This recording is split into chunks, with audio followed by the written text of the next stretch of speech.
Bem-vindos, bem-vindas e bem-vindes. Esse é o seu podcast cervejeiro Beer Summitcast. Hoje recebendo a maravilhosa Dani Souza. Tudo bom, Dani? Tudo bem com você? Tudo ótimo, um prazer ter você aqui com a gente. Dani, se apresenta pra galera. Então, eu sou a Daniele Souza, eu tenho 30 e poucos anos, sou chefe de cozinha, sou sommelier de cerveja, mineira, sou cervejeira cigana, já faz um tempinho já também. E muitas outras coisas também que a gente vai falando ao decorrer. Isso. Eu fiz uma pré-entrevista com a Dani, foi super emocionante. Ela me contou várias coisas incríveis da vida dela. A gente ficou super emocionadinhas juntas lá. Então, o que você quiser soltar pra galera, bacana, fica à vontade, Dani. Eu quero que você comece, por favor, falando pra gente como que foi essa paixão por gastronomia, como que isso aconteceu na história da sua vida? A gastronomia, para mim, vem há muito tempo, né? Eu sou mineira, né? Como eu já disse antes. E o pessoal mineiro é muito aquilo de sentar na mesa, aquele monte de comida. Então, eu cresci vendo vó, tia, sempre cozinhando.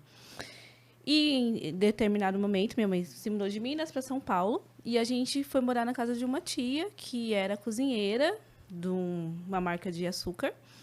E eu ficava apaixonada com ela ali na cozinha, onde ela ia, eu ia atrás e ficava olhando o que ela fazia, tudo. E decidi que eu queria fazer gastronomia desde que eu era muito criança. Minha mãe ia trabalhar, né? Eu cuidava da minha irmã, e ela chegava, eu tinha feito todos os ingredientes dela, eu tinha testado receita. E você tinha quantos anos, mais ou menos? 12 anos, mais ou menos. E foi seguindo assim, eu testando tudo e com a vontade de fazer gastronomia desde muito nova. Só que, como a gente sabe, a gastronomia é uma área cara e bem elitista, né? Então, foi difícil isso para mim. Mas então, assim, a paixão rolou já quando criança. Não, desde criança. Eu acho que eu nasci e cozinhei. Que massa, que massa. E você chegou a procurar, nesse momento que você se viu com muita vontade de aprender, de se tornar um profissional da área, tudo bem que isso faz muito tempo atrás, como você falou, né? Mas você chegou a procurar uma oportunidade de cursar uma formação e não encontrou nenhuma instituição que tivesse oferecendo bolsa? Sim, tentei, mas não existia. Não tinha. Então, tive que me virar, né, para fazer. Fui para outras áreas, como a enfermagem, fiz auxiliar, que a enfermagem também é uma maneira de cuidar das pessoas, né? Como a comida. Porque comida, para mim, eu sou uma mulher de axé, né, de candomblé, e eu falo que comida é bó. É bó é quando você cuida de alguém, faz alguma coisa. A comida você come e é de dentro para fora. E a enfermagem você cuida de fora, né? Então, eu fui para a enfermagem primeiro, só que não era aquilo que eu queria. Não se adaptou. Não me adaptei. E comecei. Aí eu fui, em determinado momento da minha vida, eu fui morar no Rio de Janeiro. E lá eu falei, eu quero fazer gastronomia. Primeiro eu decidi que eu queria fazer comissária de bordo, mas só que com esse tamanho todo eu nunca ia conseguir ser comissária de bordo. Aí eu fui. Então, e se você se dá bem? Tipo, dentro do avião, assim, sendo Não, morro de medo de altura. Gente. Morro de medo de altura, mas queria, né? Mas aí fui para o Rio de Janeiro e lá, a paixão ainda por comida, tudo, e vários amigos. Aí eu fazia comidinha em casa, os amigos iam comer, tudo. Aí eu falei, agora eu quero fazer gastronomia. Aí eu comecei lá no Rio, tem muito forrozinho, assim, e eu ia bastante. Tem forrozinhos na semana, tudo. Aí eu comecei a ir pro forró de terça-feira e fazia a torta lá da tia-avó, que eu aprendi com ela lá atrás. Eu em São Paulo? Eu fazia... Não, em São Paulo, eu aprendi com ela. Ela morava lá, ela né? Em São Paulo. Tá. Eu fazia essa tortinha, né? Que é uma torta com uma massa maravilhosa de frango, com creme que ela faz. Eu fazia essa torta em um bolo e levava pro forró para vender. E comecei a ir toda terça-feira nesse forró e vendia comidinhas. E com esse dinheiro, fui lá, fiz a inscrição da faculdade e comecei a fazer gastronomia. E foi assim que eu segui. Que massa, Dani. Bom, e aí, depois dessa sua mudança para o Rio de Janeiro, como foi a experiência de trabalho? Porque você começou a cursar e você foi trabalhar em cozinhas de restaurantes, certo? Como é que foi essa experiência, assim? Péssima. Péssima. Trabalhar em restaurante é uma coisa horrível, assim. As pessoas são homofóbicas, são racistas, são xenofóbicas, são tudo que você possa imaginar dentro de uma cozinha de restaurante. Pelo menos todas que eu passei. Certo. Assim, não foi uma coisa legal para mim, foi bem desgastante e traumática, assim. Tem muito assédio, né? Dentro da cozinha. É mesmo? Tem muito assédio, assim. Porque os chefes de cozinha se acham, tipo... E eu cursava, né? Então, eu era o auxiliar ou cozinheira ali. Então, você está abaixo do chefe de cozinha. Os chefes de cozinhas, vou deixar claro que é dentro do estabelecimento, né? De um restaurante. Não fora, eu já lidei com vários chefes, são bem mais tranquilos, por mais que eles sejam soberbos, né? Porque a maioria dos chefes são brancos e eu sou uma mulher preta. Então, sempre para eles a gente está meio que abaixo ali, mesmo que você tenha a mesma formação que eles. Aham. E dentro de um restaurante é pior ainda, porque parece que ele pode dominar tudo ali.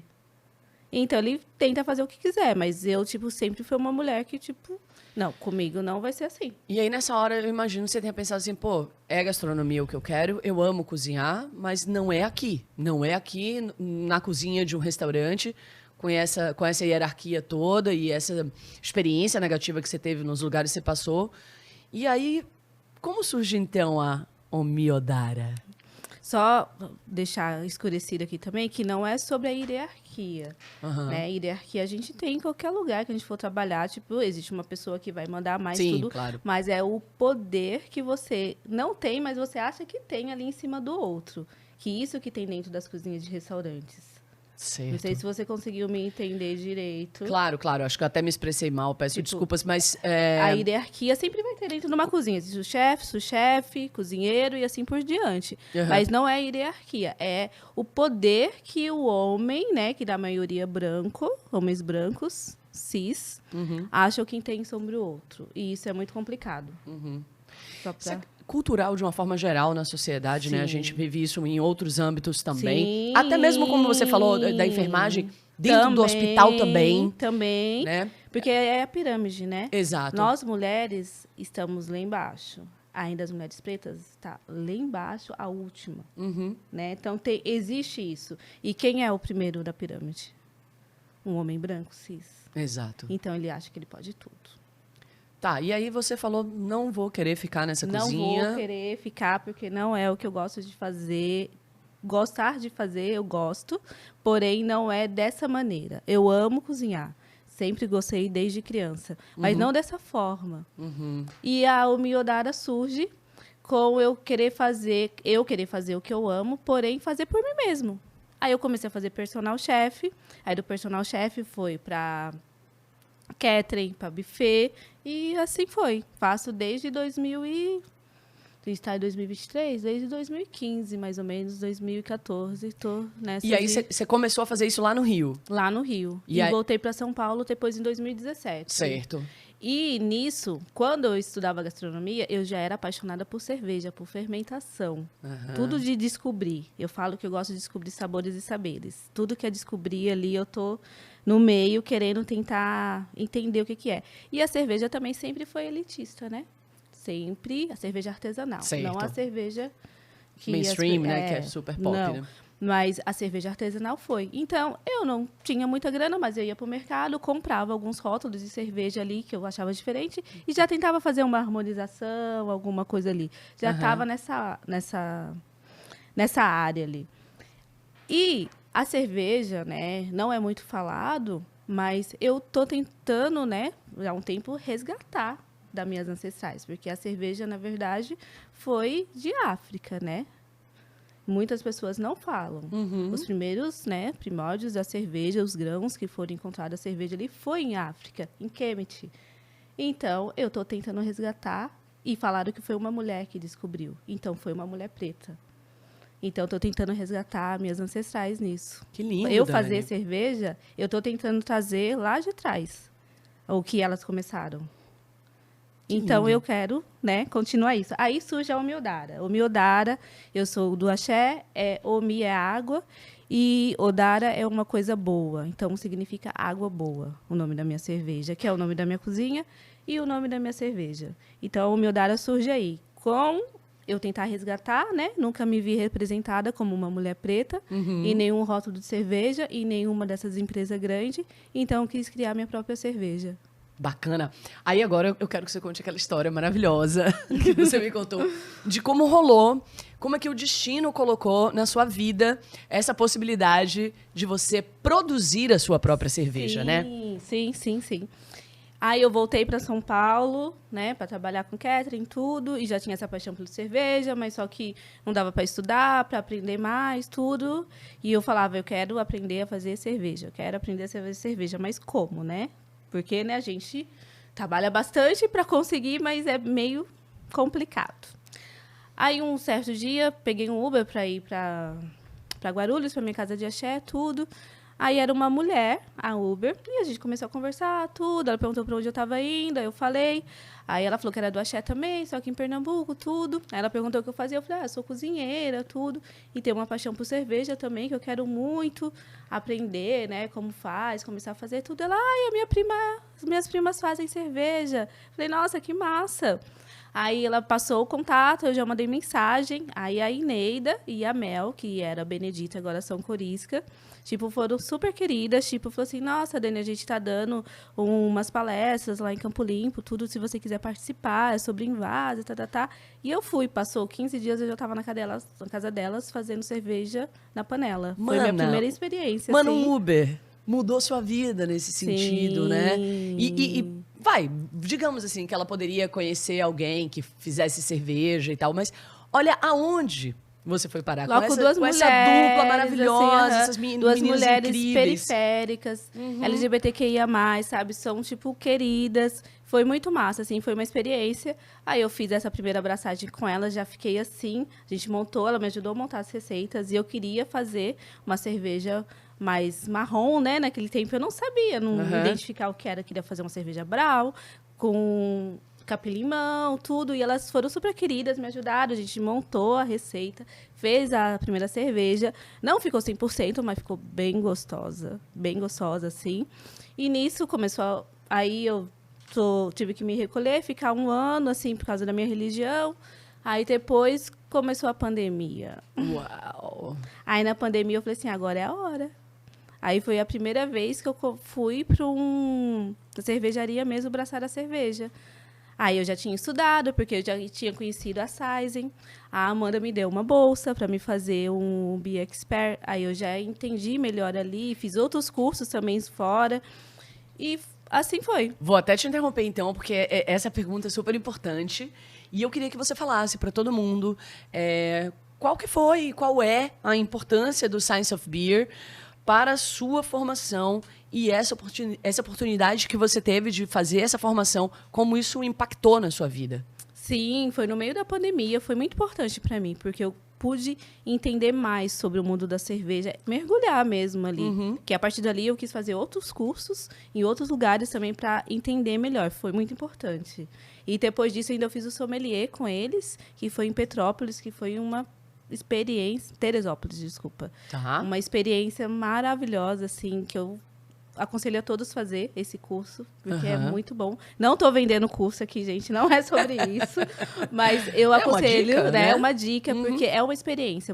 Você tá dentro de uma cervejaria, você acordar, você ir para dentro da cervejaria, você vê ali o processo. Quem gosta de cerveja, quem quer estar dentro desse campo, eu aconselho muito fazer, porque é uma experiência. Eu já fiz cursos em vários outros lugares, né? Porque depois disso eu comecei a estudar bastante, né? Claro, né? Não tem volta, né, Não Dani? tem volta. Não tem volta. A cerveja é uma coisa que não tem volta. Quanto mais você conhece, mais você quer se aprofundar. Então eu aconselho muito as pessoas procurarem esse curso para fazer. Que massa. Hoje em dia, você está produzindo a Omiodara. Quantos rótulos você está produzindo? Fala um pouquinho sobre eles. Sim, hoje eu produzo 3 rótulos. Tenho uma collab também. Legal. Eu produzo uma Vitibir, que é uma cerveja de manjericão com mexerica, que eu gosto muito. Produzo a minha Amber Ale também, que é a primeira cerveja que eu fiz. Tá. Que é a de capim-limão. E tem um Berline Vaz, que é uma framboesa hortelã. Que é o xodozinho, assim, que eu amo muito também. E a gente fez uma collab agora, porque a gente tem o Teresa de Benguela Cervejeiras, que é um grupo de 5 mulheres pretas, que está tentando também resgatar aí, né, nossas ancestrais. A gente tem esse grupo para isso. E a gente fez uma collab com a Guzi há pouco tempo, que a gente fez uma Red Ale de ameixa com baunilha. Que massa. Que tá muito maravilhosa Inspirador, também. Que a gente montou a receita, levou pra eles. Eles, tipo, abraçaram a ideia. Foi muito massa. Que massa. Ainda tem? Quando eu chegar em São Paulo agora, que eu já sei que eu sou sua vizinha... Eu acho que tem na Gúzia ainda. Ah, Em casa eu tenho. Em casa. Eu quero eu em tenho. casa, a gente vai fazer um rango, eu Sim, levo umas brejas. Vamos harmonizar essas cervejas. Porque Bora. eu acabei me especializando em harmonização, né? Que é o que eu gosto muito de fazer. Que massa. Descobrir esses sabores e saberes. Foi massa. Eu descobri agora que eu sou sua vizinha, menina. Se prepara. Tá, vamos lá. É uma coisa bastante importante agora, que eu quero que você, por favor, diga para as pessoas quais são os canais para quem quiser comprar suas cervejas e para quem quiser contratar a chefe Dani Souza. Sim. Tem o meu Instagram, né? Tá. Que é o Souza Dan. E tem o Instagram da Omiodara, que é Omiodara também, o nome. Tá. Mostra um pouquinho ali para a câmera o bonezinho para o pessoal Sim. já identificar o logo. Massa. Esse aqui é um dos bonés. Aquela última pergunta que eu falei para você pensar, pra você ficar pensando desde ontem. Eu quero que você deixe uma mensagem para todos, todas e todos que se inspiram na sua história, que acham que buscar esse conhecimento cervejeiro é algo inalcançável, inviável por conta de preço, de cursos, enfim. Deixa uma mensagem para essas pessoas que se inspiram na sua história e que querem seguir sua trajetória também. Sim, eu acho que as pessoas nunca podem deixar de honrar suas ancestrais. Olhar sempre para o futuro, mas nunca esquecer de quem veio antes. Massa. Dani, obrigada. Obrigada a você. Beer Summit Cast, o seu podcast cervejeiro.